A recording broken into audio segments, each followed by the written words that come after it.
Good afternoon. Welcome to Garden Wise Adventures. My name is Molly, and today's video is going to be about how we can start again after a failure, how we can turn those failures into something new and exciting. So the last video that I did was about my chaste tree that died.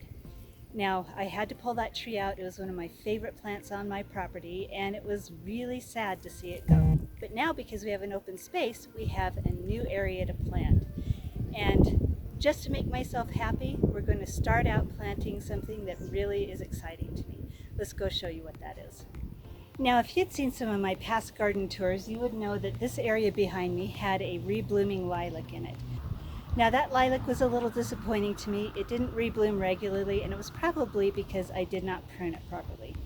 But I have removed that lilac from this area, and now we have something fun that we're going to plant there. Now, this area is on the south side of my house. It's up against a wall and a fence, and it stays really warm here, even in the winter. So what we're going to plant is my little fig tree. Well, I came from California and grew a white fig. I'm not exactly sure of the variety, but we can't grow those here. This one is a Chicago Hardy. Let me see if we have it on the tag here. Yep, Chicago Hardy. And that doesn't mean exactly that it will survive here without protection. One other reason I like this area is it'll be easy to build, something to protect my fig from the winter.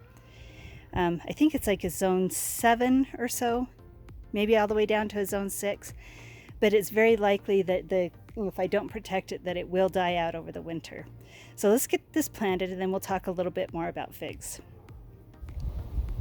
Now, right now, I'm just going to tease apart the roots a little bit, make sure there's no circling roots.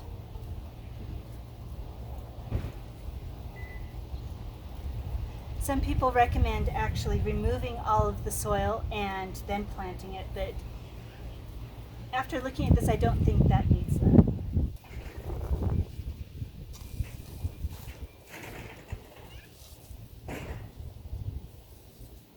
Now, this fig is on a slope. I'm planting it on a slope, and this area of my property is not going to be getting as much water as it usually does. As you can see, the grass is starting to die. There's a stark contrast between the neighbors and mine. I've sprayed out my lawn, and I'm going to be removing it. And we'll talk about that in just a little bit. So I'm going to need to hand water this fig.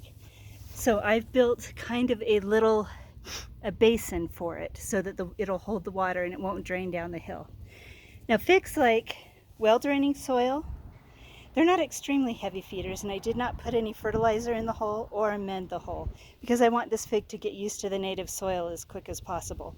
It will need water about twice a week, and it needs full sun. Now, one thing that I am a little bit worried about is that our season is so short. We're here in Utah in a zone 5B or a zone 6, depending on how you look at it. But I'm a little worried that the season is not going to be long enough to develop and ripen figs, but I'm willing to try. I'm really excited about having another fig. Now, the other thing I'm going to need to worry about is in the fall, I'm going to need to figure out how to build a structure to protect the fig. It's going to need to be completely wrapped. I've heard in some areas of the country they'll actually dig trenches, sever some of the roots, lay the fig down into the trench, fill the trench with leaves, and then cover it up with soil to protect them. I'm not going to do that. Now, I do have a friend who grows figs in this area. I'll link a video up above on her figs. Now, what she's done is she surrounds them with hay bales. Now, I don't have a way to use hay bales after we're done, so I won't be doing it that way. I'm probably going to be using fall leaves. So anyway, we'll do a video on that when it gets to be the fall and I figure out how to protect this fig. But in the meantime, I'm really excited about it. So go out and try and find something that is unusual to put on your property, something that's a little bit of a surprise and that'll bring you joy, and go have a wonderful garden adventure.